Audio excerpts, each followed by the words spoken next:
Okay, this is what I wanted to talk about. Hi, how's it going? You know, truck drivers played themselves.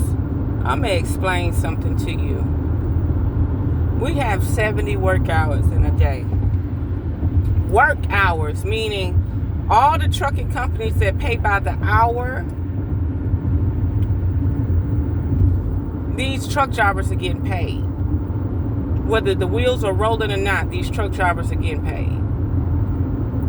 But the over the road truck driver, the regional truck driver, even the owner operators are getting paid. So where the broker is taking all the money and not paying. See, if the money was being used, let's say a load pays $6,000. If the money was being used properly, the broker wouldn't be able to steal the money. So if it takes that driver 3 hours to get loaded, there should be a cushion for that driver to get paid by the hour. Okay? No favoritism. Because the broker is actually getting that money.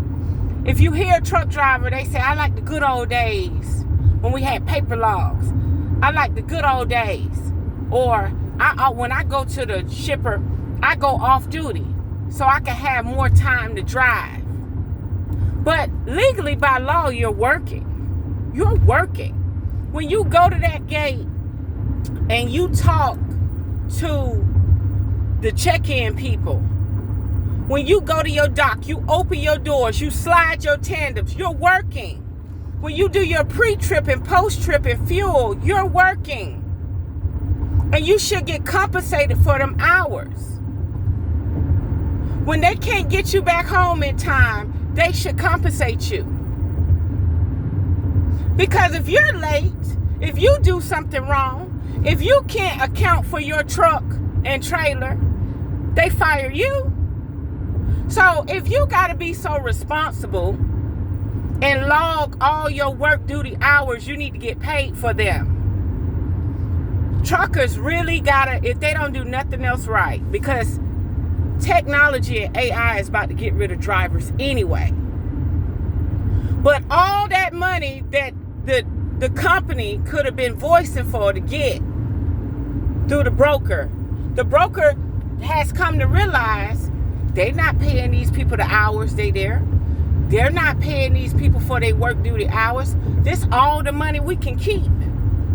The driver has to soon stand up and say, it took me 30 minutes to do a proper pre-trip. It took me 30 minutes to do a proper post-trip.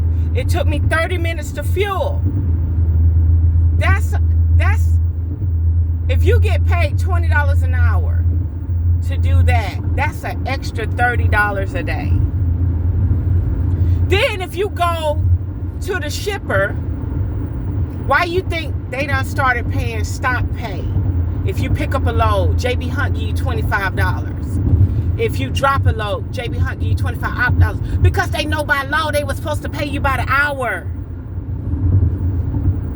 Why you think Walmart pay you if you have to stay out overnight? If you got to do a 34-hour reset, why you think they paying you? Because they know sooner or later there's going to be a lawyer that's going to find a way to dig into their pockets.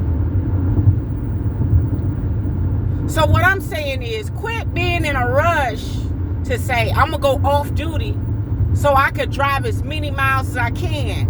Sooner or later, we're going to have to take a sacrifice, and they're going to have to start seeing that, no, legally, I had to be on duty. There was no way this load could have got there. There was no way I could have got over 1,500 miles this week. You need to be compensated for the hours you had to work. You broke down side the road. You need to be on duty. If your truck saying, pull over to regen, you need to be on duty. You need to get compensated for the hours you had to babysit that truck. You had to babysit that equipment. You had to keep your eye on the load and protect the load. Somebody gonna have to start making sacrifices, and somebody gonna have to start making changes. Do you understand how much money the broker's supposed to be paying out that they're not paying out because they know that the company It's not gonna, if the company would say, my driver sat there 3 hours. Why are you not getting paid for the 2 hours you sit there? Oh, if you're there 2 hours, we won't compensate you. But if you're there 3 hours or more, we'll compensate you. Now companies done got so greedy, they saying you got to be there 3 hours before we ask for detention. No, it's always been 2 hours. Anything over 2 hours is detention. But you had to sit there and work. Don't you know I go places to pick up a load where they have 3 stages? You check in, that's stage 1. Then you go to the back and check in, that's stage 2. Then stage 3, you go slide your tandems and you go get in a staging dock. That's stage 3 or 4. Then you wait for them to call you to get to the dock. Hours later, that's stage 4. Then you got to go back in there, pull away from the dock, go get your paperwork, and then that's stage 5. Then you got to leave out and let them check your paperwork again. That's stage 6.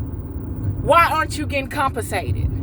Why are you staying off duty, making it seem like you're going to save the company money and the broker money when you're supposed to get your money? All these truck drivers need to say, I'm going to pay all my bills, I'm going to save all my money, and I'm going to listen to this lady.